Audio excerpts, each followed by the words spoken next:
Okay, hello everyone. Today is Thursday, April the 27th, and we are going to continue our reading of the book of Longings. Reverend Sakina, would you like to take it away? Sure.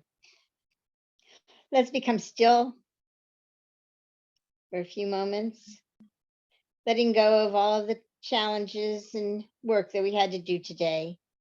And just allow our minds to open and our hearts to be open to any inspiration that we may receive, and be willing to share any concerns that we might have as we share this book by Susan Monk Kidd. And the divine presence of the source, we thank you that you allow us to come together in fellowship with one another. Take a few breaths in and out, allowing yourself to feel the energy within you.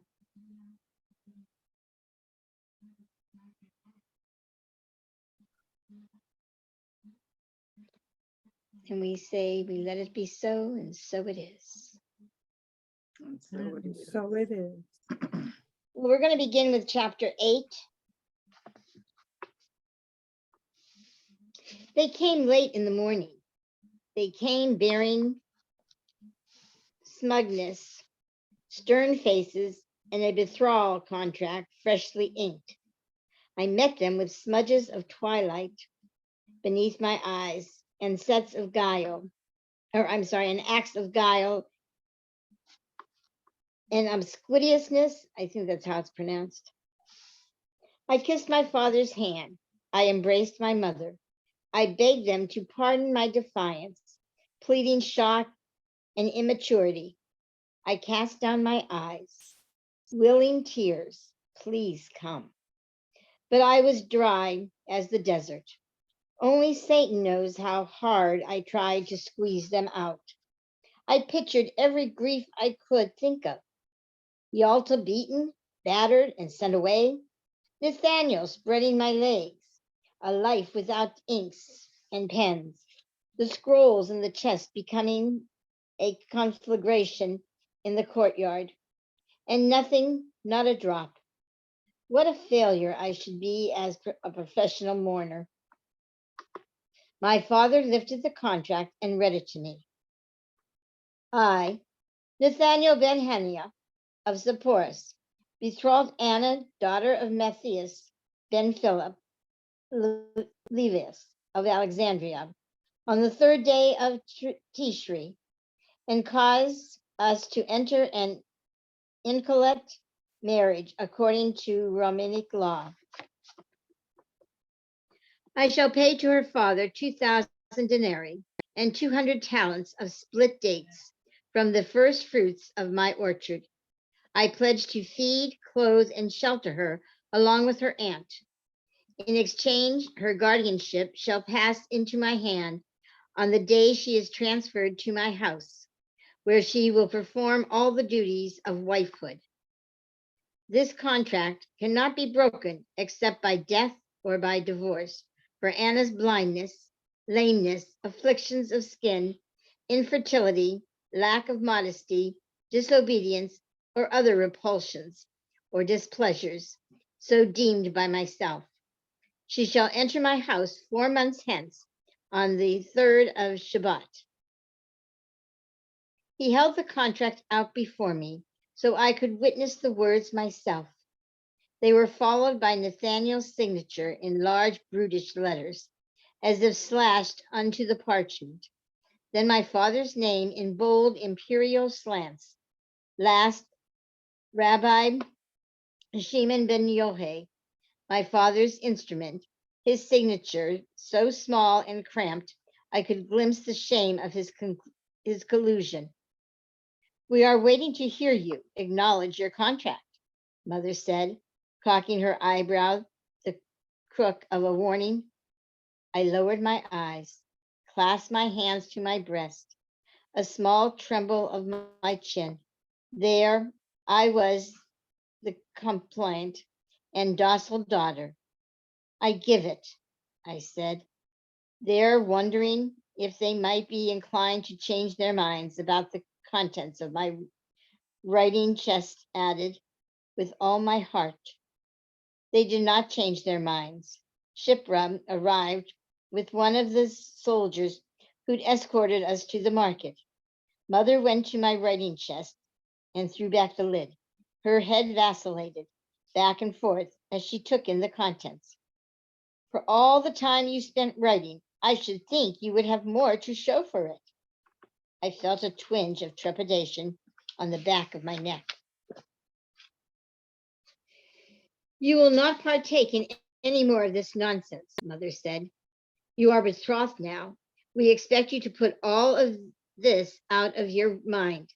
She dropped the lid, a resounding thud. Father ordered the soldier to remove the chest to the courtyard. I watched as he hefted it onto his shoulders. Once again, I tried to summon tears from the dust clefts in my eyelids, but my relief at having salvaged my most ardent work was too great. Mother watched me, lifting her brow once more, this time in curiosity. She was not easily fooled, my mother. After Yalta had left me the night before, I'd spent the waning hours thinking of where to hide the purple bundle. My scrolls were at risk here in the house, under Mother's nose. I'd pictured the caves on the hillsides that surrounded the valley, the places I'd explored with Judas as a girl. For centuries, those caves had been burying places, not just for people, but for family valuables and forbidden texts. In order to hide my scrolls in one, though, I would have to secure Father's permission to walk among the hills. It was an unusual request. Beyond the window, the smell of fire and cinder erupted in the courtyard. They came then, tears gurgling up like a springhead. I went and stood before my father. I am but a girl, but I've wanted to be like you, a great scribe. I wanted you to look on me with pride. I know now I must accept my lot. I've disappointed you, and that is worse to me than a marriage. I do not want. I will go willingly to Nathaniel. I beg for only one thing. The tears flowed, and I didn't wipe them away. Allow me to walk outside in the hills. I will take my comfort there and pray to be delivered from my old ways. Lavi can accompany me to keep me safe. I waited. Mother tried to speak, but he waved his hand for silence. You're a good daughter, Anna. Walk in the hills with my blessing, but only in the mornings, never on the Sabbath, and always in the company of Lavi. Thank you, Father. Thank you. I couldn't hide my relief and exuberance. As they left, I refused to meet my mother's gaze. The following morning, I waited for Lavi in my room. I'd instructed him to pack goat cheese, almonds, and diluted wine so we could take our breakfast along the way, impressing upon him the importance of leaving early. 1 hour past sunrise, I told him. 1 hour. He was late. Since Father had confined my excursions to the mornings, I meant to make the most of them. I'd risen in the dark and dressed hurriedly. A plain coat, no ribbon in my braid or anklet at my foot. I paced. What kept him? Finally, I went in search of him. His room was empty. No sign of him in the upper courtyard. I'd come halfway down the steps into the lower courtyard when I saw him on his knees, scraping scraping soot and cinder from the oven, his dark face white with ash. What are you doing? I cried, unable to keep the exasperation from my voice. I've been waiting for you. We should have left already. He didn't answer, but tensed his eyes and looked toward the doorway, beneath the stairs that led to the storeroom. I descended the remaining steps slowly, knowing whom I would find there. Mother smiled with satisfaction. Your plans will have to be postponed, I'm afraid. I discovered the oven was hazardous with grime, and it couldn't wait until the afternoon. Certainly not, she said. Besides, I've arranged for you to have a visitor this morning. Not Nathaniel. Please, God, not Nathaniel. You remember Tabitha? Not her either. Why would you invite her? I've not laid eyes on her in 2 years. She has only recently been betrothed. You have much in common. The daughter of one of my father's underling scribes, Tabitha had made a handful of visits to our house when we were both 12. Those two at my mother's instigation.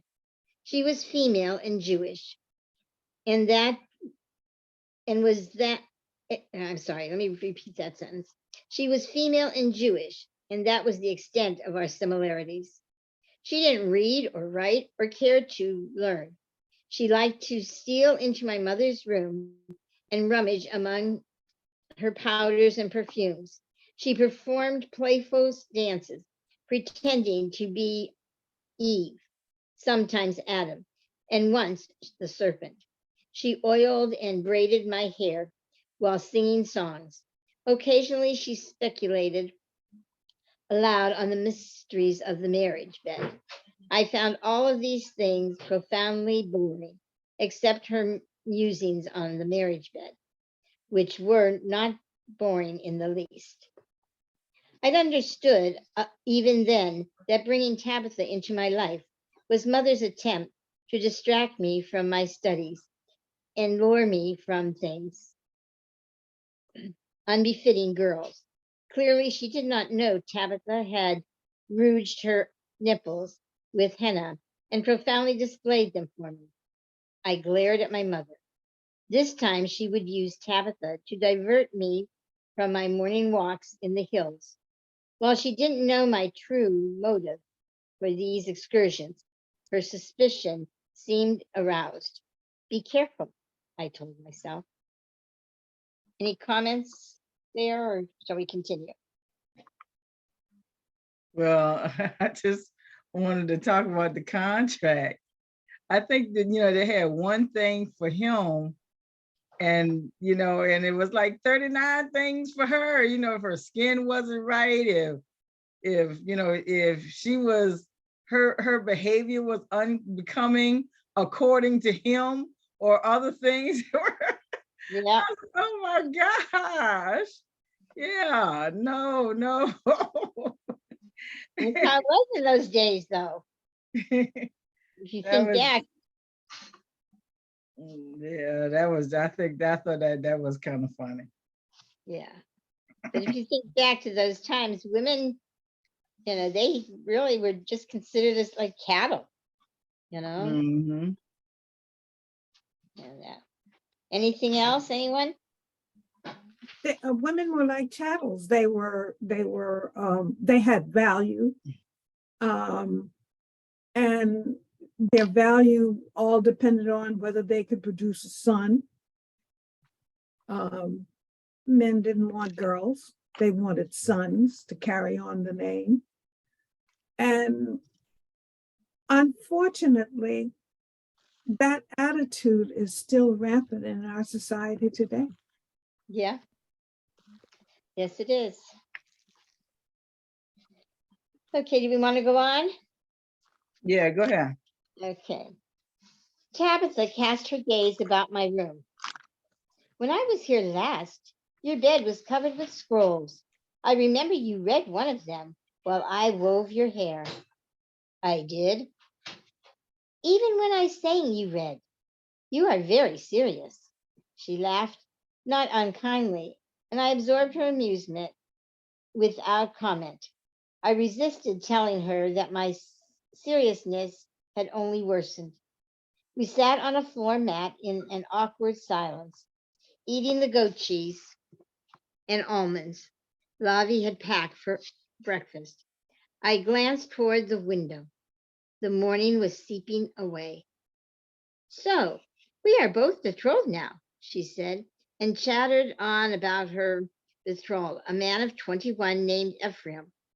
I learned more about him than I cared to know. He'd been apprenticed to her father as a palace scribe and now worked penning documents for a member of Antipas' high council. He had little wealth.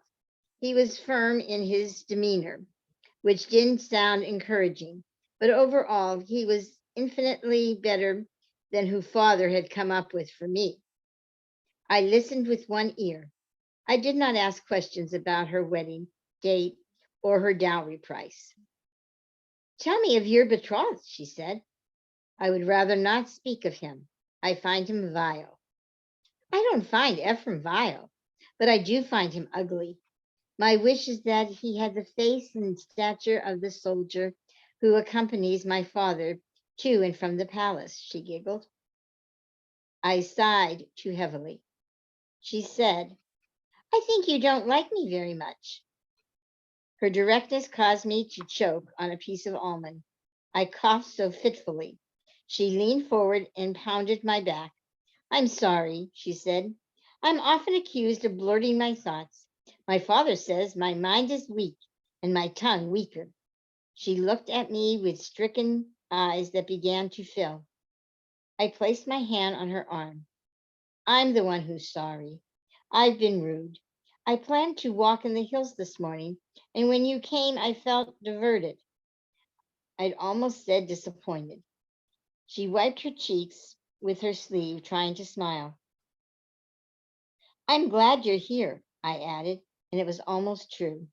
My remorse had softened me toward her. Sing for me, and I promised not to read. There were no scrolls left in my room to tempt me, but even so, I wanted to hear her.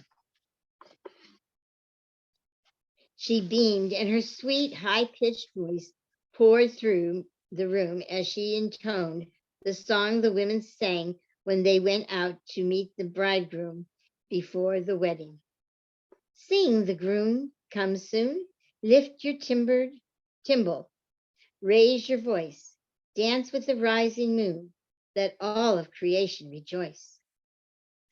I thought Tabitha shallow, but perhaps she wasn't superficial so much as light-hearted. She was a girl, that's all, a playful girl who lifted her timbrel. At that moment, she seemed everything I was not, and this came as a small revelation. I had hated in her what I lacked in myself. You are very serious, she told me. Despite the soreness that lingered in my ankle, I pulled her to her feet, joining my voice with hers, and we twirled in circles to the point of dizziness and collapsed onto the floor laughing. Mother's plot to bring Tabitha back into my life had indeed affected me, though not in the way she'd hoped. I could never be dissuaded from my studies or my walks, but I was far more pleased to sing. Tabitha came often to our house in the mornings, hindering my quest in the hills. I worried constantly that Shipra or mother would discover my scrolls and my bowl in Yalta's room, and yet I was happy for my friend's presence. Her visits were bright splotches amid the grimness of anticipating a marriage to Nathaniel.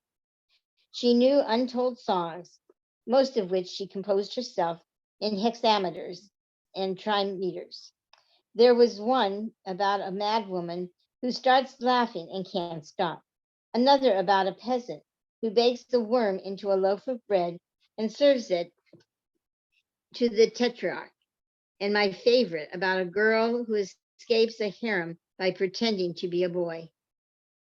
Even Yalta would rise earlier than usual from her bed to hear what Tabitha had concocted, bringing an Egyptian rattling musical instrument called a sistrum and shaking it in rhythm with the songs.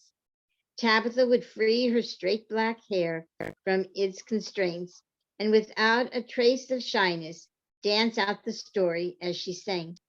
She had a small, lithe body and a lovely face with high arching brows.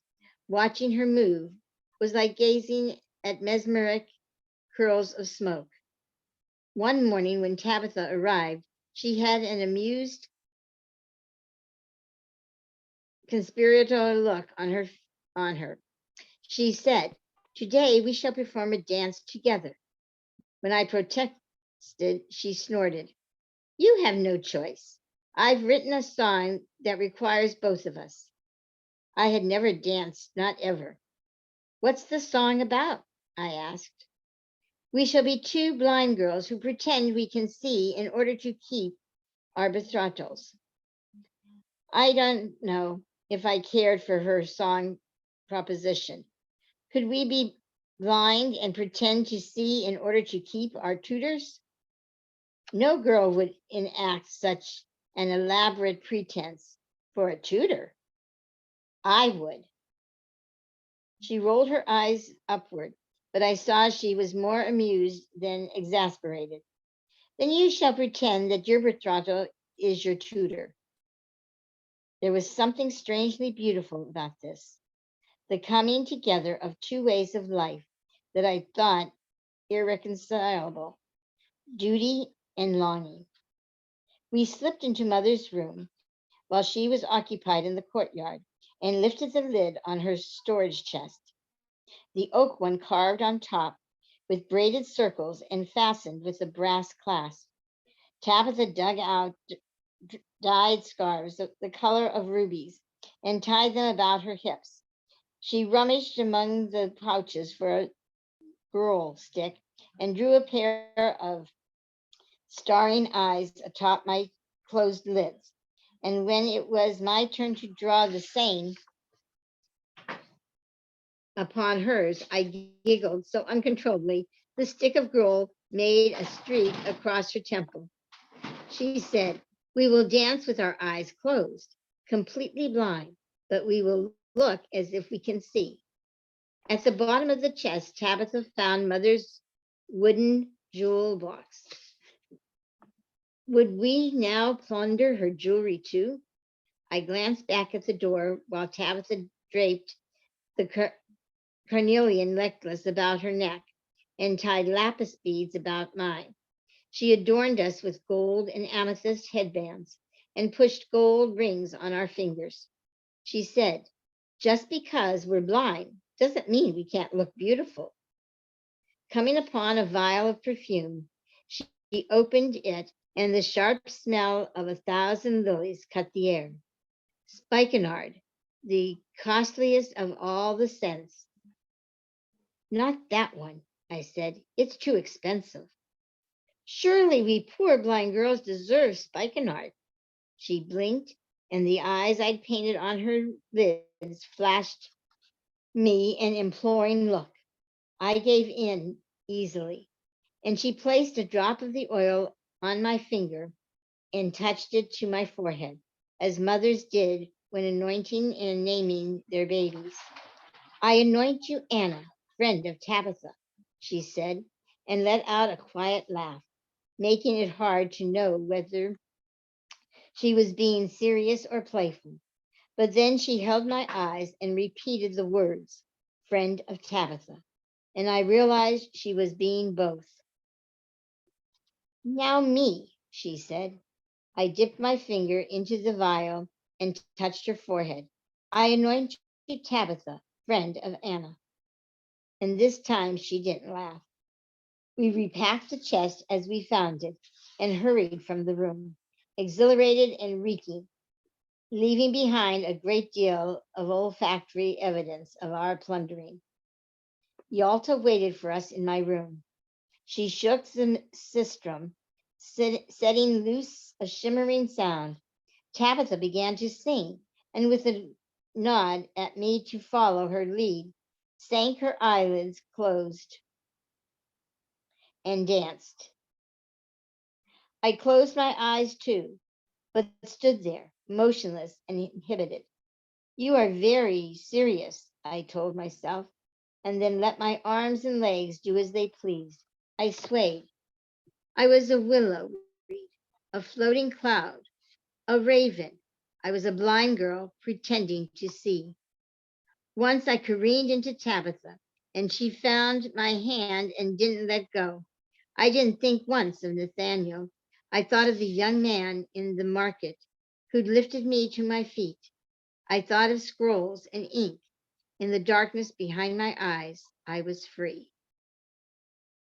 Any comments, questions?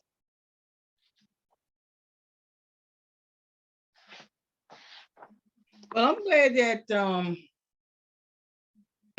excuse me, that she found a friend, from what she at first thought was a bad situation.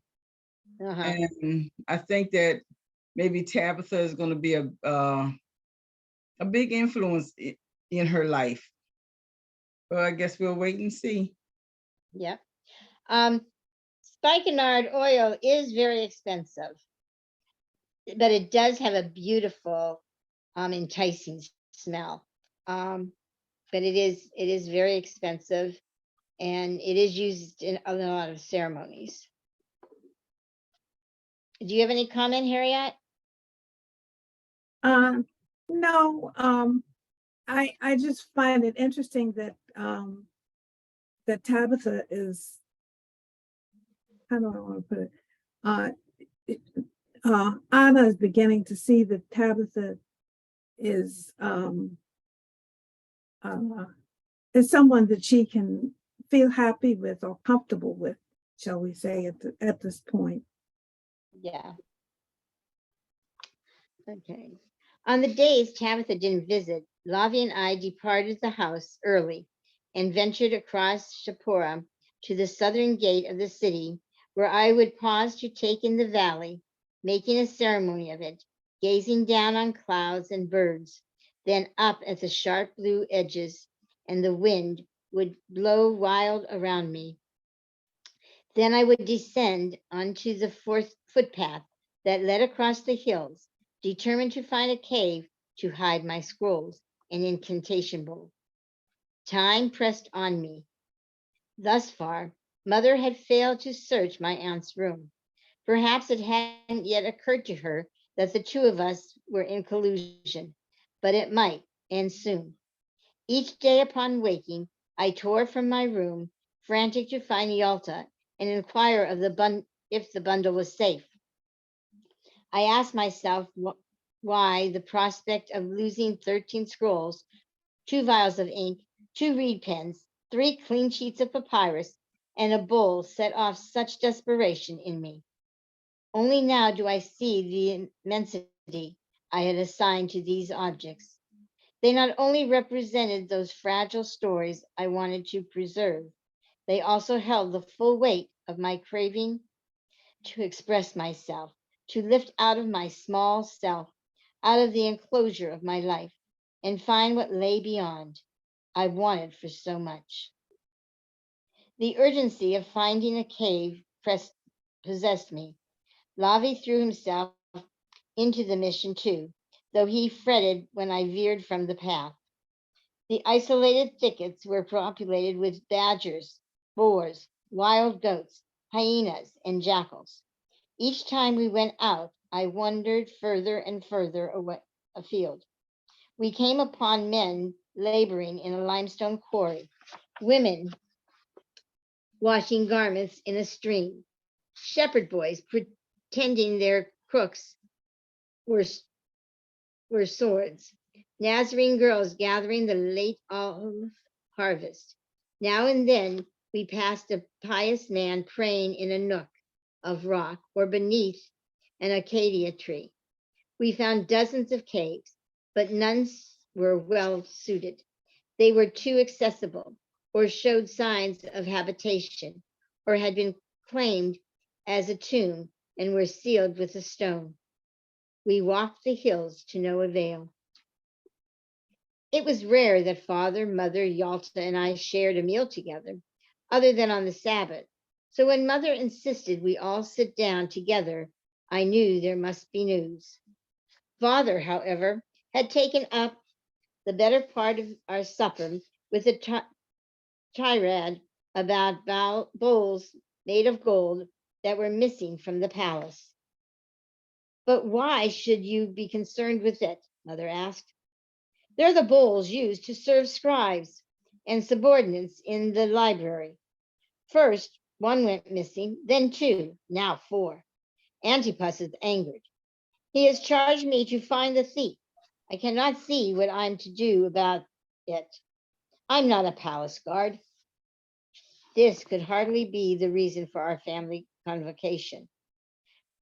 We've had enough of stolen bowls, Matthias, mother said, and stood exuberant, full of leaven. Ah, here it was. I have important news, Anna. Your betrothal ceremony will take place at the palace. I stared at a sprinkle of pomegranate seeds strewn on the serving platter. Did you hear me? Herod Antipas himself will host the betrothal meal. He will act as one of the two witnesses. The tetrarch, Anna, can you imagine? No, I could not. A betrothal had to be publicly formalized, but did it have to be a spectacle? This bore signs of my mother's scheming. I'd never been inside the palace where my father went each day to give the tetrarch advice and record his letters and edicts, but mother had once attended a banquet there with father, albeit confined to a separate women's meal. It had been followed by weeks of other obsessive talk about what she'd seen. Roman baths, monkeys chained in the courtyard, fire dancers, platters of roasted ostrich, and most alluring of all, Herod Antipas' young wife, Facilius, a Nabatean princess with a crown of shimmering black hair that reached the floor. Sitting on her banquet couch, the princess had wrapped locks of her hair about her arms like snakes and entertained the women by undulating her arms. So mother said, when will this take place? I asked. The 19th of Marshivan. But that is only a month away. I know, she said. I cannot think how I'll manage it. She returned to her place beside father. It falls on me, of course, to purchase gifts for the tetrarch and Nathaniel's family, and to accommodate your bridal goods. You will need new tunics, coats, and sandals. I'll need to purchase hair ornaments, powders, glassware, pottery. I cannot have you arriving at Nathaniel's house with tattered belongings. On she yattered. I felt myself swept like a twig into a cursing river. I cast a drowsy look at Yalta. Any comments there?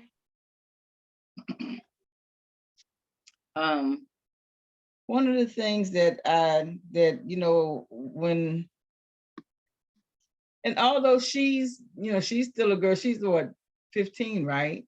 14. 14. And although she's still a girl, she understands a whole lot about life.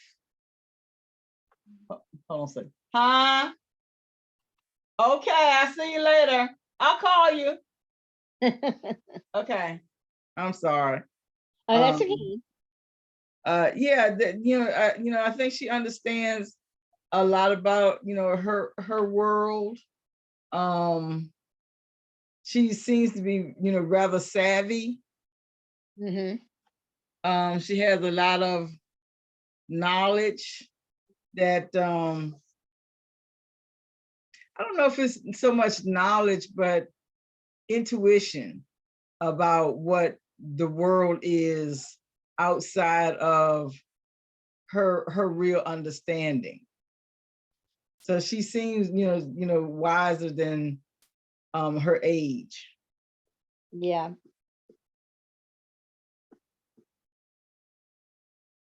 Marriott, did you have any comment? Uh, no, not now. Okay. Yeah, she does seem wiser, for her age. One of the things that came to my mind, my dad's parents, his dad was 15 and his mother was 14 when they got married. Um, but it was a marriage of love. The two loved each other. Her dad wanted her to marry a New York jeweler, who was about 10 years older than her. But when he told her, she told him she was already married, and so as I was reading this little section, it kind of reminded me of that because um, Anna, he's trying to think of ways to get out of this betrothal to this Nathaniel, but nothing seems to be working her way, and yet she knows that her mother is a social like type person and thinks it's just so great that she's going to be it's going to take place in the palace, and Anna is completely opposite. She doesn't think it's such a great idea. Mhm. Okay, so we'll And continue on here. Oh, go on. Now, I was going to say one thing. Her mother married up, but Anna, I kind of see her as marrying her equal, so to speak. And her mother is, to me, she's a social butterfly, and Yep. she's very anxious to have her daughter understand, how important everything is as far as status and all that other kind of stuff. Mm-hmm. Yeah. Okay. One morning, while Tabitha and I nibbled honey cakes, Yalta entranced us with an Egyptian story, a tale about Osiris, who was murdered and dismembered, then reassembled and resurrected by the goddess Isis. She left out no grisly detail. Tabitha was so awed by the telling, she began to wheeze a little. I nodded at her as if to say, my aunt knows everything. Did this really happen? Tabitha asked. No, dear, Yalta said. It's not meant to be a factual story, but it's still true. I don't see how, Tabitha said. I wasn't sure I did either. I mean that the story can happen inside us, Yalta said. Think of it. The life you're living can be torn apart like Osiris and a new one pieced together. Some part of you might die and a new self will rise up to take its place. Tabitha scrunched her face. Yalta said, right now you are a girl in your father's house, but soon that life will die and a new one will be born, that of a wife. She turned her gaze on me. Do not leave it to fate. You must be the one who does the resurrecting. You must be Isis recreating Osiris. My aunt nodded at me, and I understood. If my life must be torn apart by this betrothal, then I must try to reassemble it according to my own design. That night, I lay on my bed, determined to become free of my betrothal by a divorce before the marriage ritual ever occurred. It would be difficult, nearly impossible. A woman couldn't appeal for a divorce unless her husband refused her conjugal duties after marriage. And if he refused those, I would consider myself the most blessed woman in Galilee, perhaps in the entire Roman Empire. Oh, but a man, he could divorce a woman before or after the marriage for practically anything. Nathaniel could divorce me if I went blind or lame or exhibited afflictions of the skin. He could do so for infertility, lack of modesty, disobedience, or other so-called repulsions. Well, I would not go blind or lame for the man, but I would gladly offer up any of the other reasons. If they failed, I would reverse Tabitha's song and be a seeing girl who pretended to be blind. Even such small and ridiculous plots comforted me. It was while slipping over the edge of sleep that a worrisome thought came to me. If I should be so fortunate as to go Nathaniel to divorce me before the marriage, a second betrothal would be improbable. A divorced woman was more or less unmarriageable. I thought this would be a blissful state, but since seeing the young man in the market, I was no longer sure. As Levi and I traversed the city, sunrise was loitering about the streets, pink light everywhere. Like little doused flames, I hadn't lost hope of finding a cave to bury my writings, but I was growing impatient. It was our seventh trip into the hills. Catching sight of the palace's glinting white walls and arched red roofs, I came to a stop. A ceremony in the presence of the tetrarch would bring attention to our betrothal from every corner of Galilee and give it the appearance of a royal sanction. Prodding Nathaniel into a divorce would be even more difficult. I feared I would never rid myself of him. We arrived at the eastern gate of the city. It was called La Via, named for the Roman emperor's wife. Girded with cedar, girded with cedar pillars, the gate had recently been slashed with swords and axes. I presume the zealots had passed through and left evidence of their contempt, and I wondered if Judas had been among them. Tales of Simon ben Gioris and his men had become rampant in the city. Lavi brought stories back from the metalsmith, the grain mill, the wine press, and each time they grew in violence. 2 nights previous, I heard father shout at mother that if Judas were among the bandits, Antipas would have him executed and he would be unable to stop it. Before descending into the valley, I stood at the Lavia gate for a while, watching people below on the road from Nazareth. From this height, the village with its white houses was visible in the distance, no longer than a flock of sheep. The first cave we found showed the unmistakable signs of an animal lair, and we abandoned it quickly. Then, wandering from the path, we strolled into a balsam grove. We walked toward a bright opening where the tree stopped and an outcrop of limestone began. I heard him first, his low, impenetrable chant. Then I saw him, and behind him the dark opening of a cave. The man stood framed in stone, his back to me, hands lifted, droning words, a prayer of some kind. I crept as close as I dared without being seen. On a rock nearby was a leather belt that held an owl, a hammer, a chisel, and some other bowed instruments. His tools. Sunlight sparked on the rock, an auspice. He turned his head slightly, confirming what I knew already. It was the man from the market, Jesus. I lowered myself to the ground, motioning Lavi to do the same. The dirge of his song went on and on. It was the aromatic Kaddish, the one for mourners. Someone had died. His voice cast a spell of beauty over me. My breath shortened.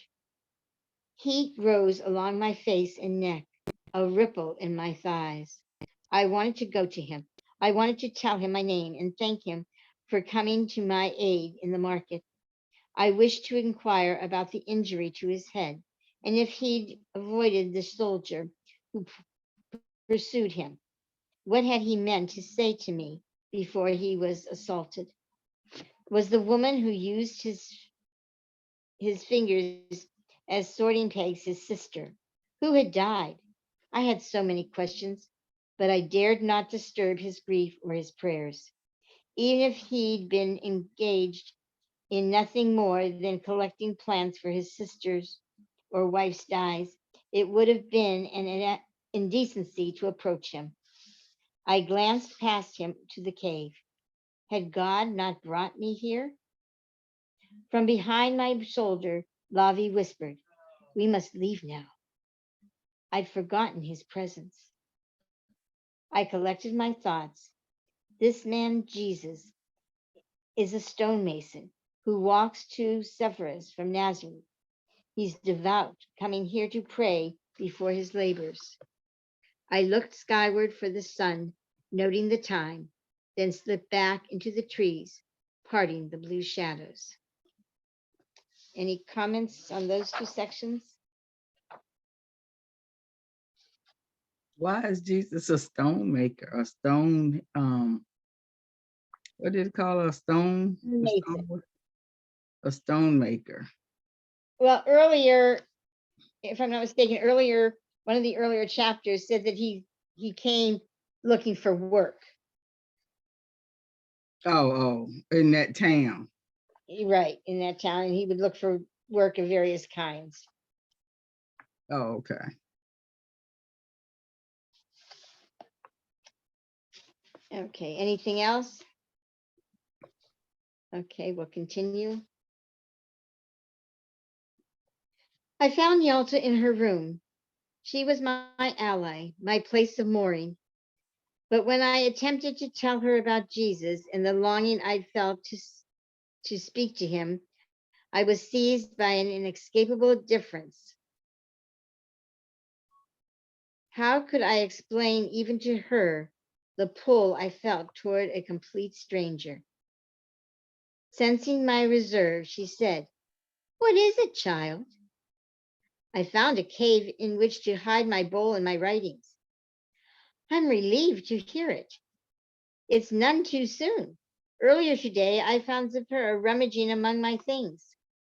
She looked at the cypress chest she brought from Alexandria. Soon after arriving, she'd opened it for me, just as I opened my chest for her. Inside had been the sistrum, a beaded headscarf, a pouch of amulets and charms, and a wondrous pair of Egyptian scissors composed of two long bronze blades connected by a metal strap. Had she placed my treasures in the chest? Had Zipporah discovered them? I felt a prick of panic, but she quickly retrieved the bundle of my scrolls from beneath a stack of clothing on a tripod stool, hidden in plain view, then withdrew my incantation bowl from beneath her sleeping mat. Taking the bowl from her, I peeled away the flax cloth, spying the red thread still coiled at the bottom, and my limbs went loose. It came to me then. I did know what to say to her about Jesus, but I was too frightened to confess it. The one text Father had forbidden me was the Song of Solomon, a poem of a woman and her lover. Naturally, therefore, I sought it out and read it 4 times. I'd read it with the same heat in my face and rippling in my thighs that I'd felt watching Jesus in the clearing. Fragments of the text lodged in me still and came back to me easily. Under the apple tree, I awakened you. My beloved put his hand to the latch, and my heart was thrilled within me. Many waters cannot quench love, neither can floods drown it. I isolated myself in my room, tucking my scrolls and my bowl beneath my bed. I would have to hold my breath and pray they would be protected until I could return to the cave and bury them. They did at least seem safer here than in Yalta's room, where Zipporah felt free to pry. Lavi brought me a bowl of grilled fish, lentils, and bread, but I couldn't eat. While I'd been out, Mother had hung my betrothal robe on a peg in my room, a white tunic of fine linen with purple bands in the style of Roman women.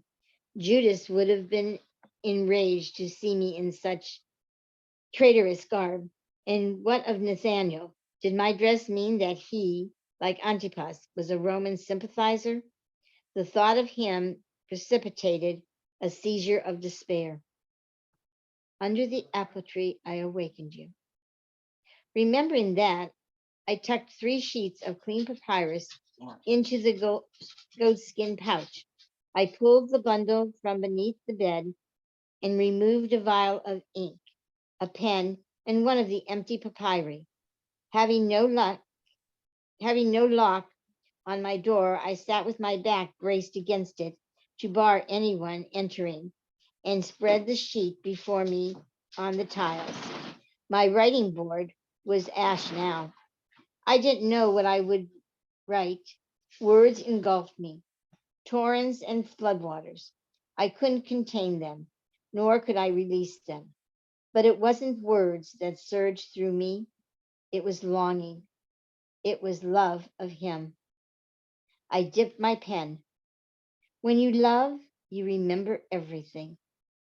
The way his eyes rested on me for the first time, the yarns he held in the market, fluttering now in hidden places in my body, the sound of his voice on my skin.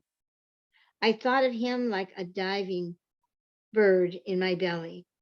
I loved others, Yalta, Judas, my parents, God, Lavi, Tabitha, but not in this way, not with ache and sweetness and flame, not more than I loved words. Jesus has put his hand to the latch, and I was flung open. I set it all down. I filled the papyrus. When the ink was dry, I rolled it up and slid it into the bundle beneath the bed. The air in the room felt dangerous. My writings could not remain in the house much longer. Any comments there? No, not for me. Okay. I just see her taking a great risk putting bringing her writings into her room. But then again, could it be that she was concerned that they would start rummaging through her aunt's things? Yeah, yeah, that's what it said here. Shipra is the maid, is one of the handmaids for her mother. Mhm. And Yalta, her aunt, said that she has caught Shipra going through her things. Yeah, yeah. We'll go on. As mid-afternoon, oh, wait, there was one thing I did want to mention back here. When Yalta was telling the story to the 2 girls, this is one of those places where I feel that the author has put in some truths within the fiction of the book. And she's telling the story of Osiris. Do you think I can find that part?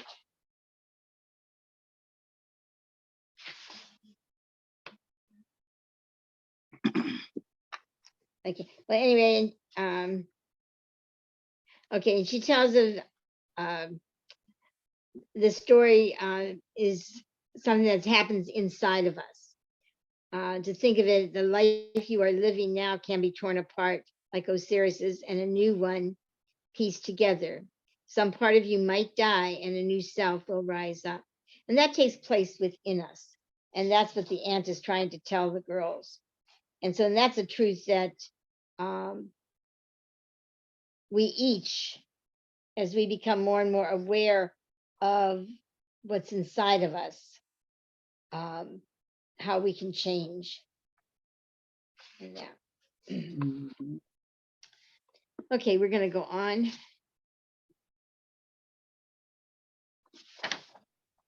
Okay. At mid-afternoon, Mother strode into my room. She glanced toward my bed where my bowl and writings were concealed, then away. She clicked her teeth at the sight of my betrothal dress in a crumpled pile on the floor. That she didn't chastise me, should have forewarned me something awful was coming. Dearest Anna, she said, her voice dripped nectar. That, too, was an ominous sign. Nathaniel's sister Zophar is here to see you. No one told me of a visit. I thought it better to surprise you. You will treat her with difference, won't you? The hairs on my neck debated whether to stand up. Why would I not? She has come to inspect you for afflictions of the skin and other blemishes. You shouldn't worry. She'll be quick about it. I didn't know such an indignity was possible. It's only to sanctify the contract, Mother went on. Nathaniel must be given a guarantee by one of his own relatives that your body meets the terms he has set forth. Blindness, lameness, affliction of the skin, infertility, lack of modesty, disobedience, or other repulsions. She eyed me with circumspection, waiting for my reaction. Insults caught in my throat, obscenities I couldn't have dreamed of until Yalta. I swallowed them. I could not risk losing my freedom to walk in the hills. As you wish, I said. She didn't look entirely convinced. You will submit gracefully? I nodded. To inspect me as if I were donkey teeth. If I'd known of this, I'd given myself a brilliant red rash using gopher pitch. I couldn't wash my hair with garlic and onion juice. I could have presented her with my number of repulsions. The woman greeted me kindly, but without smiling. She was small, like her brother, but with the same pouched eyes and vinegary face. I'd hoped Mother might leave us, but she posted herself beside my bed. Remove your clothing, Zophar said. I hesitated, then drew my tunic over my head and stood before them in my undergarment. Zophar lifted my arms, bending close to study my skin as if it was some inscrutable piece of writing. She examined my face and neck, my knees and ankles, behind my ears and between my toes. Now your undergarment, she said. I looked at her, then at Mother. Please, I cannot. Remove it, Mother said. The nectar had been sucked from her voice.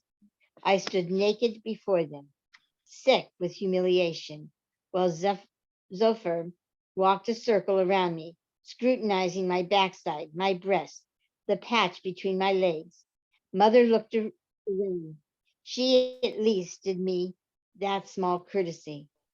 I bore my stare into the woman. I wish you dead. I wish your brother dead. What is this? Zophar inquired, pointing at the black dot of a mole on my nipple. It had been all but forgotten to me, but I wanted to bend and kiss it, this magnificent imperfection. I believe it to be leprosy, I told her. Her hand snapped back. It's no such thing, Mother cried. It's nothing at all.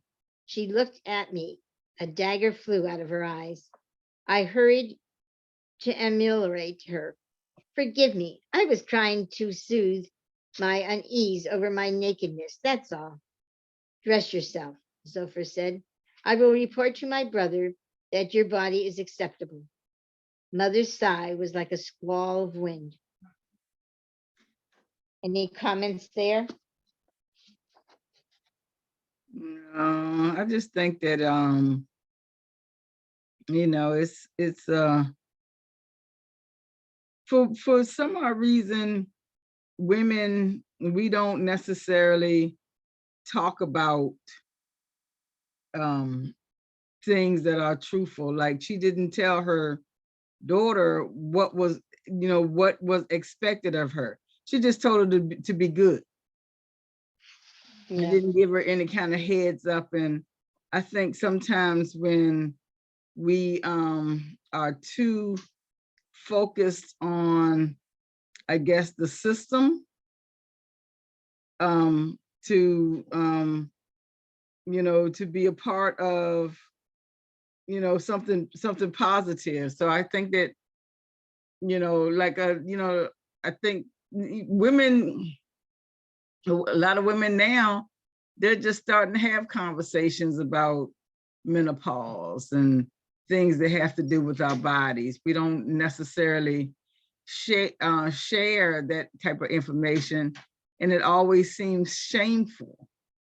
But I think that her mom could have said, okay, well, this is the same thing that happened to me, that happened to my mom, and it's going to happen to your daughter.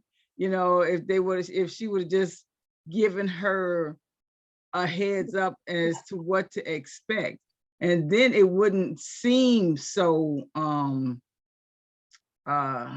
jarring. Mhm. Well, I to a certain extent I agree with you, but I also feel that back in those days, that's what they did. And it's a shame that that type of scrutiny went on. That a woman would have to stand for that, to be inspected like a piece of, like a horse, or if a farmer is buying some cattle or whatever, how they inspect it, or a racehorse type of thing. So I just thought, when I read that, I thought, I'm glad I don't live during that time. That I could feel her feeling so so ashamed, not because of her body, but ashamed that she would have to stand there and be inspected. Mm-hmm. You think know? I think to her it's an embarrassment. Mhm. It's humiliating, all of those things, and for her mother not even to give her any kind of hint as to what could happen, even if the mother didn't know when it would happen, that this inspection, so to speak, would happen. Evidently, she and her mother had a um, um, not the best mother-daughter relationship, I guess, is the best way to put it. Right. And it's almost like her mother feeling like, well, I had to go through this, and now it's your turn to go through this, and your daughter's going to go through this, and on, and so on. And it's the natural thing. Whereas, it's not the natural thing, and that's how I kind of felt with this. So we kind of agree, I think, on this section here. Okay, the next section begins as dark came and the moon did not appear. I lay down, but without sleep. I revisited all the things Yalta had said about her marriage, how she rid herself of Rubel, and I felt hope leak back into me. Making certain to hear the plow of father's snores behind his door, I slipped down the stairs to his study, where I pilfered a pen, a vial of ink, and one of the small clay tablets he used for mundane correspondence. Tucking them into my sleeve, I hurried back to my room and closed the door. Yalta had asked God to take Rubel's life if he must, as the just price for his cruelty, and he deserved his fate, but I wouldn't go so far as that. Death curses were common in Galilee, too prevalent. It was a miracle the population had not died off entirely. But I didn't really wish Nathaniel dead. I only wanted him removed from my life. The tablet was no bigger than the palm of my hand. Its smallness forced me to shrink my letters, which caused the fervency inside them to strain at the ink. This is what she wrote. Let the powers above look with disfavor upon my betrothal. Visit a pestilence upon it. Let it be broken by whatever means God chooses. Unbind me from Nathaniel ben Hananiah. May it be so. I tell you, there are times when words are so glad to be set free, they laugh out loud and prance across their tablets and inside their scrolls. So it was with the words I wrote. They reveled till dawn. I went in search of Lavi, hoping we might slip away quietly and return to the cave. But mother had taken him off to the market. Posting myself on the balcony, I waited for their return. When I was a child, I sometimes woke from sleep, knowing things before they occurred. Judas will take me to the aqueduct. Sephra will roast the lamb. Mother will suffer a heart attack. Father will bring me ink dyes from the palace. My tutor will be late. Shortly before Yalta arrived, I woke certain that a stranger would come into our lives. These glimmers would manifest as I clambered up from the dregs of sleep. Before I opened my eyes, they were there, silent and pure and clear, like pieces of blown glass. And I would wait to see if they would happen. They always happened. Sometimes my presights were not about events, but snatches of an image that floated behind my eyes. Once, a shofar appeared, and that same day we heard it being blown to announce the Festival of Weeks. I wasn't granted these mysteries often, and with the exception of Yalta's arrival and the appearance of the ink dyes, they were revelations of the most mundane and useless kind. Why would I need to be informed of the meal Shipra cooked, or the delay of my tutor, or that a ram horn would be blown? There had been no present, present presentiment of my incantation bowl or my betrothal. I had no hint of Jesus, the burning of my writings, or the cave. For nearly a year, I'd been free of these premonitions, and happily so. But as I waited there on the balcony, an image appeared to my mind with vividness, a tongue, pink and grotesque. I shook my head to clear it away. Another image, another insane visage, I told myself, but the strangeness of it disturbed me. When finally mother returned, she looked flushed and excited. She sent Lavi to the storeroom, lugging a basket of vegetables, then swept past me into her quarters. I caught up with Lavi in the courtyard. Mother is out of sorts. He studied the ground, his hands, the crescents of dirt beneath his nails. Lavi, we came upon the girl who visits you.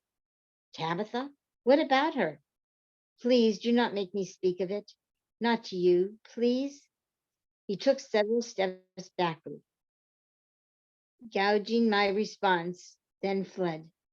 I hurried to mother's room, fearing she would turn me away, but she allowed me in. She was white-faced.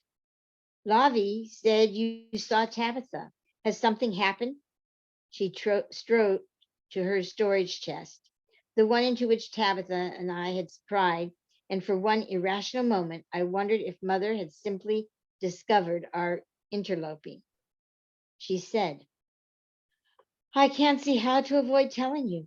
You will learn of it anyway. The city is already brimming with talk. Her poor father. Please, just tell me. I came upon Tabitha on the street near the synagogue. She was making a terrible commotion, wailing and tearing at her hair, crying out that one of Herod's soldiers had forced her to lie with him. I tried to comprehend. Forced her to lie. Tabitha was raped? Came a voice from behind us, and I turned to see Yalta standing in the open doorway. Must you use the vulgar term? Mother said. She looked implacable, standing there, arms crossed, morning shadows blossoming around her. Was this what mattered to her? The indelicacy of the word? A pressure started in my chest. I opened my mouth and heard a strange howl fill the room. My aunt came and placed her arms about me, and no one uttered a sound. Even mother thought better than to reprimand me. I don't understand why. Mother interrupted. Who can say why she stood on the street like that and cried out news of her defilement to every passerby? And she did so using the same crude word as your aunt. She bellowed the soldier's name and spit and swore curses in the vilest language. She misunderstood me. I wasn't wondering why Tabitha shouted her outrage on the street.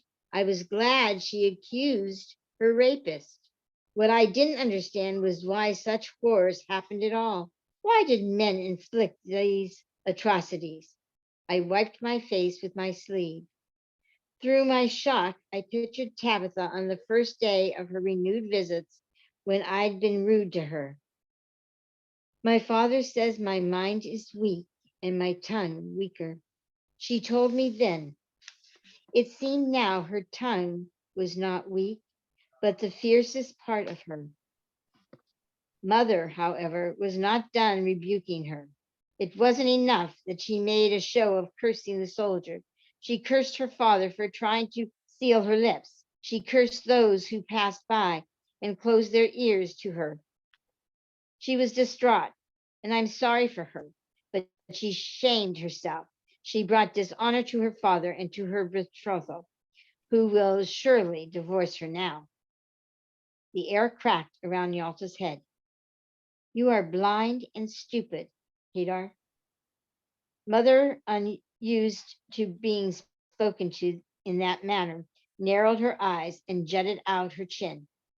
The shame is not Tabitha's, Yalta practically roared. It belongs to the one who raped her. Mother hissed back.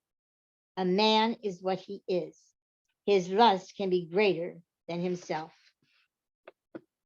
Then he should cut off his seed sacks and become a eunuch, Yalta said. Leave my quarters, Mother ordered, but Yalta didn't budge. Where is Tabitha now? I asked. I'll go to her. You most certainly will not, Mother said. Her father came and dragged her home. I forbid you to see her. Any comments there? Well, Nothing has really changed. I mean, this poor girl was assaulted, raped, and she wanted the world to know what had happened to her. And when we look at today's society, the leader of the supposed leader of the free world bragged about how he groped and took advantage of women. And right now he's on trial for something that he did to a woman against her wishes back in the 90s. Fortunately, the laws have allowed her to bring these charges against him. So nothing has changed really. No. No, it hasn't.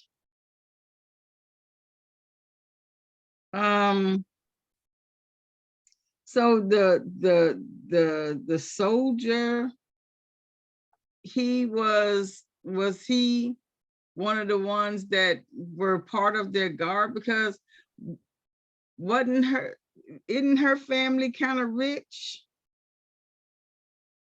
I don't know. I don't know if he was one of the guards.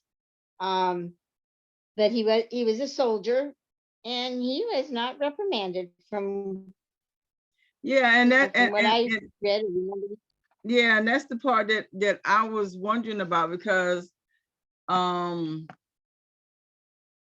but when she talked about her fiance, her betrothed, he didn't seem to have as much clout as as Anna. So I wonder if that was the reason that that soldier looked at her in the first place, because he saw her as, you know, as an easy target and somebody that he could, you know, molest and get away with. Whereas he probably could not have gotten away with, you know, raping or molesting, you know, somebody who had more clout where he could where he could really get in trouble. And when we put women in that position where, you know, we have to fight for our honor, because men don't, I mean, whoever the guy was, you know, there was no reason for him, first of all, to be raping anybody. But I don't think that he would have taken a chance if her father had more clout. And when we are preyed upon for instances like that, you know, whether it's the, you know, the boss at the job, or, you know, you know, the minister, you know, they prey on families that they feel that they can use, manipulate, and get away with it. And I think that it is, you know, even, and I don't know what the Roman law was back then. I do think that you know, just from reading other books about Rome, of course, you know, rich women, they held a lot of power. You know, rich women held a lot of power. So obviously, whoever that family was, you know, they didn't have that much money, and it is still the same today. You know, just, you know, we know that all of these rules and regulations that they're putting on women in this nation, none of that stuff is going to apply to the rich. You No. know, all of that's going to be, all of that's going to be, you know, swept under the rug, or recoded or something, you Yeah. know. Yeah. Well, like they say, money talks. Yeah. Okay, let's go on. The rest of the day unfolded with unbearable ordinariness. Mother kept me sequestered in my room while she and Shipra paraded out bolts of cloth, threads, and a ridiculous array of baubles for my dowry, and talked with endless banality about preparations for the betrothal ceremony. I could scarcely hear them for the screaming in my head. That night in my room, I lay atop the coverings on my bed and drew my knees up, fashioning myself into a little ball. Everything I knew about rape, I learned from the scriptures. There was an unnamed concubine raped and murdered and her body cut into pieces. There was Diana, the daughter of Jacob, who was raped by Shechem. Shechem. I may be pronounced that incorrectly, but Tamar, the daughter of King David, raped by her half brother. These women were among the ones I meant to write about one day. And now there was Tabitha, not a forgotten figure in a text, but a girl who sang while she plaited my hair. Who would avenge her? No one had avenged the unnamed concubine. Jacob did not seek vengeance on Shechem. King David did not punish his son. Fury welled in me until I could no longer keep myself small. I left my bed and crept to Yalta's room. I lay down on the floor next to her sleeping mat. I didn't know if she was awake. I whispered, "Aunt?" She rolled on her side to face me. In the dark, her eyes gleamed bluish white. I said, "When morning comes, we must go and find Tabitha." A servant, an old man with a deformed arm, met Yalta, Lavi, and me at the gate. "My aunt and I have come to pay respects to Tabitha," I told him. He studied us. "Her mother has ordered that no one should see her." Yalta spoke in a commanding voice. "Go and tell her mother, this is the daughter of Matthias, head scribe to Herod Antipas, and the overseer of her husband. Tell her he would be offended if his daughter were refused."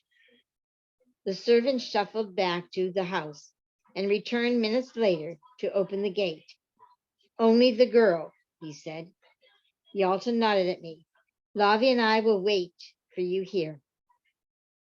Their house wasn't as splendid as ours, but like those of most palace officials, it had at least one upper room and two courtyards. Tabitha's mother, a large woman with a bulbous face, led me to a closed door at the back of the house. "My daughter is not well. You may visit her for only a few minutes," she said, and thankfully left me to enter alone. Turning the latch, I felt the drumbeat start in my chest. Tabitha huddled on a mat in the corner. At the sight of me, she turned her face to the wall. I stood there a moment, adjusting to the thick, dim light and the uncertainty of what to do. I went and sat beside her, hesitating before resting my hand on her arm. She faced me then, covering my hand with hers, and I saw that her right eye had disappeared into the swollen fold of her lid. Her lips were bruised purple and blue, and her jaw was puffed out as if stuffed with food. A bowl, a very fine gold one, sat beside her on the floor, glinting in the shadowy light, brimming with what looked like blood and spittle. A sob rose in my throat. "Oh, Tabitha." I pulled her head to my shoulder and smothered her hair and smoothed her hair. I had nothing to offer her but my willingness to sit there while she endured her pain. "I'm here," I murmured. When she didn't speak, I sang her a familiar lullaby, for it was all I could think to do. "Sleep, little one. Night has come. Morning is far, but I am near." I sang it over and over, rocking her body with mine. When I ceased singing, she offered me a faint smile, and it was then I saw a ragged bit of cloth protruding oddly from the side of her mouth. Keeping her eyes fastened on mine, she reached up and pulled it slowly through her lips. A long, bloody strip of linen. There seemed no end to it. When it was finally disgorged, she lifted the bowl and spit into it.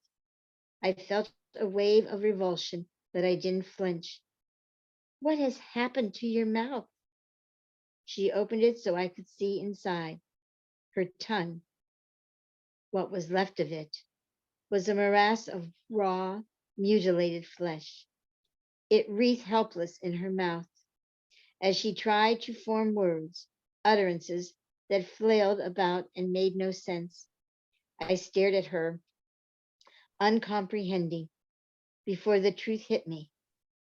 Her tongue had been cut out. The tongue from my premonition. "Tabitha," I cried, "who did this?" "Father." A dribble of red ran down her chin. "Are you trying to say father?" She grabbed my head, nodding. I only remember getting to my feet, stunned and desperate. I don't remember screaming, but the door flew open and her mother was there, shaking me, telling me to stop. I tore away from her. "Don't lay your hands on me." Rage shredded my breath. It clawed straight through my chest. What crime did your daughter commit to cause her father to cut her tongue from her mouth? Is it a sin to stand on the street and cry out one's anguish and beg for justice? She brought shame on her father and this house, her mother viciously exclaimed. Her punishment is spoken of in Scripture. The perverse tongue shall be cut out. You have raped her all over again. I ground the words slowly through my teeth. Once, after father had upbraided Yelta for her lack of meekness, she said to me, meekness. It isn't meekness I need, it's anger. I'd not forgotten this. I knelt beside my friend. The shine of the bowl caught my eye once again, and I knew what, until that moment, had been obscured. Getting to my feet, I picked up the bowl, careful not to spill the contents. I thundered at Tabitha's mother. Where is your husband's study? She frowned and did not answer. Show me, or I will find it myself. When she didn't move, Tabitha rose from her mat and led me to a small room, while her mother followed behind, shrieking at me to leave her house. His sanctum was furnished with a table, a bench, and two wooden shelves that were laden with his scriptural possessions, shawls, and hats, and as I suspected, the three other golden bowls stolen from Antipas' palace. I looked at Tabitha. I would give her more than lullabies. I would give her my anger. I flung her blood across the walls, the table, the shawls and hats, Antipas bowls, the scrolls, vials of ink, and clean parchments. I went about it with calm and measure. I could not punish her a rapist or give back her voice, but I could do this one act of defiance, this small revenge, and because of it, her father would know his brutality had not gone unwitnessed. He would at least suffer the rebuke of my anger. Tabitha's mother charged at me, but she was too late. The bowl was empty. My husband will see you punished, she cried.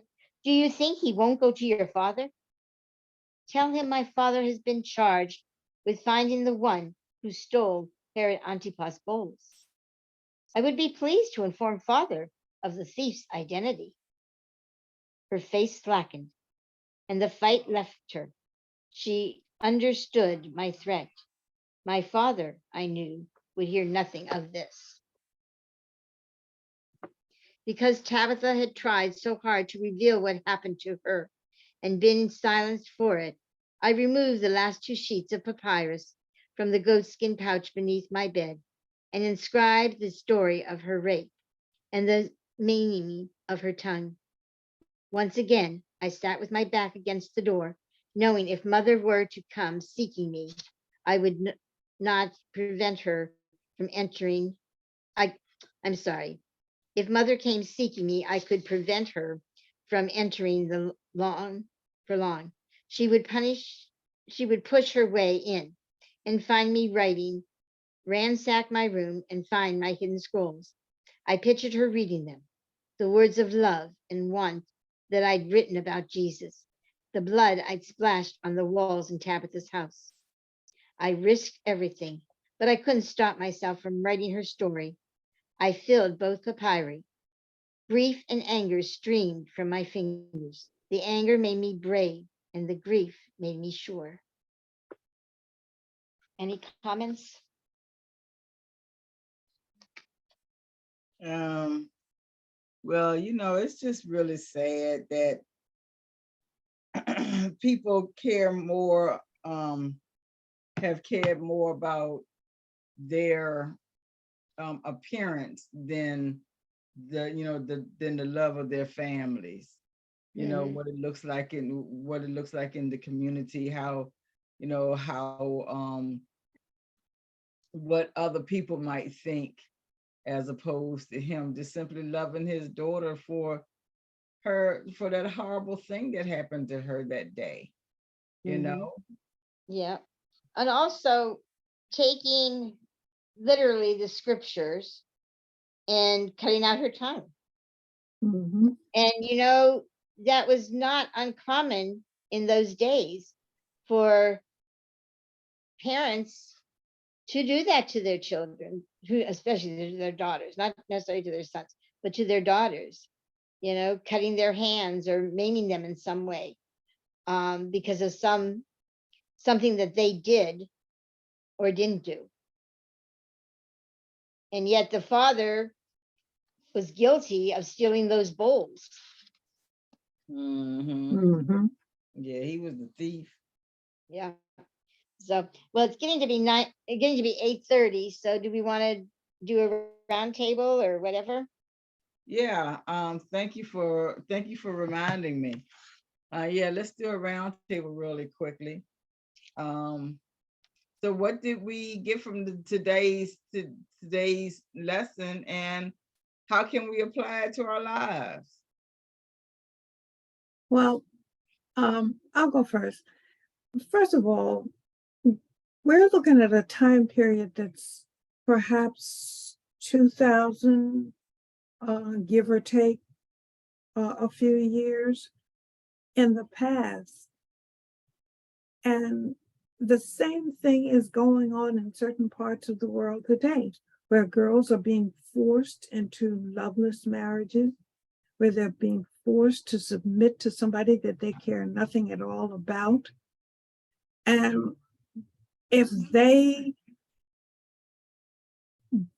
well, of course, with a man, you know, the important thing is to have a son, an heir to carry on the family name. And they don't realize it's not the woman's fault if she has a boy or a girl. It's the man who determines the sex of the child. So, and it just saddens me to see that you know, things are not as bad as they once were, but there's still a lot to be done in order to correct the atrocities and the humiliation and the things that women have to go through in order to. And one of the things that I heard somewhere uh, in a discussion, but uh, Eve was not formed from a bone in Adam's foot for him to stomp on. She was formed using a rib that comes from his side, which means that men and women are equal. Man might have been here first, according to the Bible, but she was created as his equal. So, and why can't men just accept that? It's changing, but way too slow. Thank you, Harriet. Something I got from it was to have courage to be true to who we are. Mm-hmm. And many of these atrocities that happened back then and that are still happening are because people believe in all of the sacred scriptures that have been written. They don't trust the voice within themselves that is telling them, you know, for example, some parents will beat their children. They say, well, in the Bible, it says, spare the rod, spoil the child. And they don't bother to listen to the voice inside of them that says to love. Mm-hmm. Yes, you may not be pleased with what your child has done or your husband or your wife has done, but you need to love. You need to send Mm-hmm. out light and love and understanding. And we've all been programmed and brainwashed to believe all of these so-called sacred books and writings and not see them for what they are. They are just humanity's way of explaining something that they don't fully understand. And I would say maybe about 10 years ago, I began to see some of these books as just being books. that were written by an author and their interpretation um, of certain things and how they interpreted it. And the voice inside me, inside you, inside everyone, when we share, it's actually God or the divine or the source, whatever you want to call that energy that flows through each one of us, speaking to us and sharing with us the absolute truth of what life is. And as the earth makes this shift and we go along with this shift and this change, and raising our consciousness and our frequency and our vibration, we're going to see an end to a lot of this suffering. But we have to believe that that's going to be happening. So anyway, that's kind of what I got out of this. Well, thank you. And the thing and the thing that I mostly got from it is, you know, how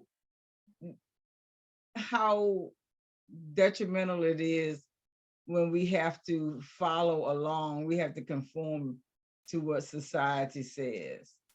That, you know, we can't always you know, go with love and forgiveness first, because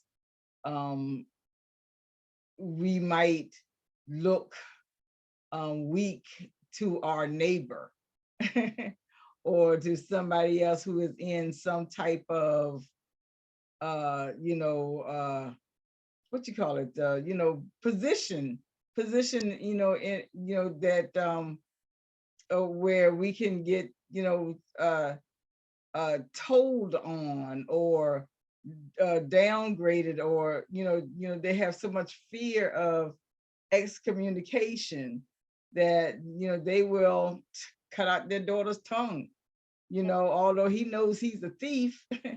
He'll cut out his daughter's tongue because she was distraught and went to court to make you know, to make a case about that. Yeah. So And it's really when we learn how to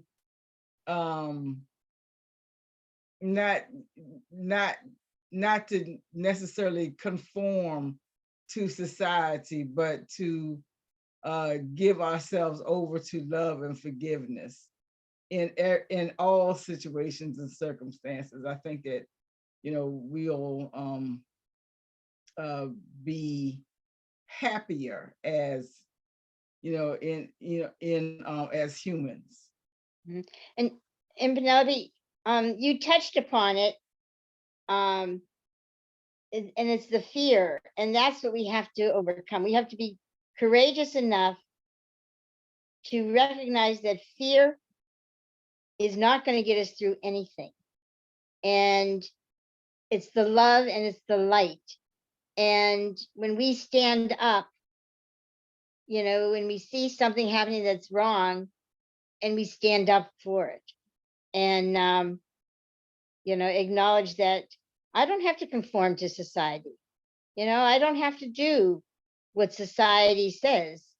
I may be persecuted for it, and that, but in the long run, it's the raising of my consciousness to love and light and forgiveness and truth that I want more. And even if I'm persecuted and put in prison for not conforming, I can still reach that light and have that love and have that forgiveness. And something that came to my mind was, I had some children in my class that did not want to say the Pledge of Allegiance. And I told them, I said, well, you can, you know, stand up. You don't have to say the pledge. You can say whatever you want to inside your heart. You don't have to say it out loud. So when I was a teacher at the time, and when they would do a morning thing with the pledge and everything, my students would stand because anybody could walk by the door and see us not participating. But I told them, I said, we will do it in silence. You don't have to say it out loud. You can do it in silence, whatever you want. And even though they had taken prayer and that out of the, out of school, I told them nobody needs to know if you're doing it in your heart. So I think in a sense with this book here, she's talking about being courageous, and that's what we have to do. Mhm. Mhm. So Exactly. Mhm. Yeah. Well, that's it. I mean, it is a good story. I like the way that she writes. It is it gives you something to think about. Can't wait for a nice guy to show up in the book. it's getting there. It's getting there. But But, like they say, in order to understand and feel joy and love, you have to feel pain. You have to know what pain is so that you know what happiness and joy are. right. That It's is just so true. if you've never touched wet paint and you see a sign that says wet paint and you don't know what it is, you're going to touch it and then you're going to realize, oh, this is what wet is. So Yeah. So yeah. So that's it is a good story. It is a good story. So the next thing that we have that's going on is Saturday, and Saturday is from 2 to 4. So it's going to be open discussion. We'll just have a discussion about anything, not anything, everything, and nothing in particular. So we'll just do it like that. Then Sunday, I think, is the 30th, and we will have the Book of Enoch. I think we're on either the last couple of chapters of the Book of Enoch, and I think that we'll be finishing that up this Saturday. I mean this Sunday. So yeah, come on out for that. And I have decided that I'm going to have a tarot expo on May the 7th. So I think that would be something fun for us to do. And I had one once before. It's been a while, a long time ago. So I'll just be planning them out. And so, everybody get ready to have have a role in it. Harriet, I already got you mapped out that you'll probably be in one room talking about tarot and the chakras. Oh, okay. And look at me. Thanks for the heads up.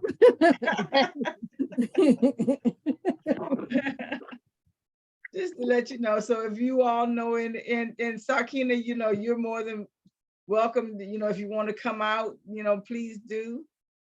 Please come down. It's like May the 7th, and okay. enjoy if you can. Also, I think that we will that's the only date I can think of, because we she's Joy Tremuel was going to come out and talk about tarot. So I said, well, we might as well, have some fun with tarot. Okay. and while we're doing that, so if you all know anybody who's interested in tarot, would love to just come in and participate and have some tarot fun that day, please let them know and tell them to come on out. And that'll be 2 to 4 on May the 7th. Okay.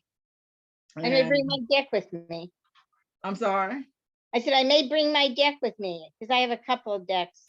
Oh yeah, please do. Yeah. Please bring your tarot decks along with you, because we're gonna have some fun. We're gonna have some good tarot fun. Okay. Okay. Yeah.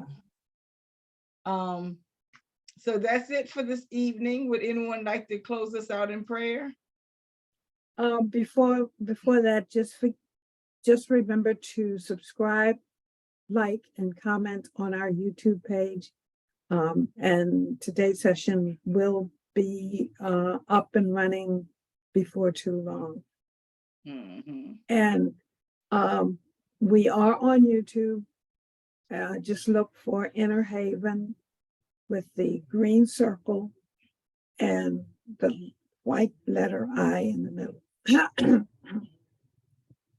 Yeah, I found it. Okay, very And good. you know, yesterday when I was putting our things on, we got a comment from a guy named Christopher, and I forgot his last name, and I was trying to respond to his comment, but I don't know whether I touched something or the board just stopped and his comment was gone and my response to the comment was gone. So I just hope that I'll find it again. I I will. I don't know how I lost it in the first place, or if I erased it, if I deleted it. I'm really sorry. So Christopher, if you happen to see this, hi. And write back, make another comment, and hopefully I won't blow it. But that's it for this evening. So would anyone like to close us out in prayer? Okay. Okay, go ahead. Let's close our eyes. Take a deep, full, cleansing breath. And let us be grateful for this time that we have spent together, reading Anna's story and think about the things that she has to go through. And look at her life and let it be an example for us as to how we should take on the bravado or the bravery that she had in doing what she does and caring for her friends and her family, showing them the love that is necessary, that they need to feel. And they are going through the storms of life. And let us be grateful for this time that we've spent together in sharing the story and in hashing out the troubles, the struggles that Anna has to go through, and looking at our own lives and being grateful that we do not live in a society that humiliates us the way that women, especially during that time period, were humiliated and thought of as nothing more than an asset to enhance the wealth of whatever man she is under the thumb of. Let us be grateful. And so it is. So it is. So it is. Thank Thank you. you. All right, everybody. Bye all. See you Bye. soon. Love Be you. well. Night all. Yeah. Love y'all.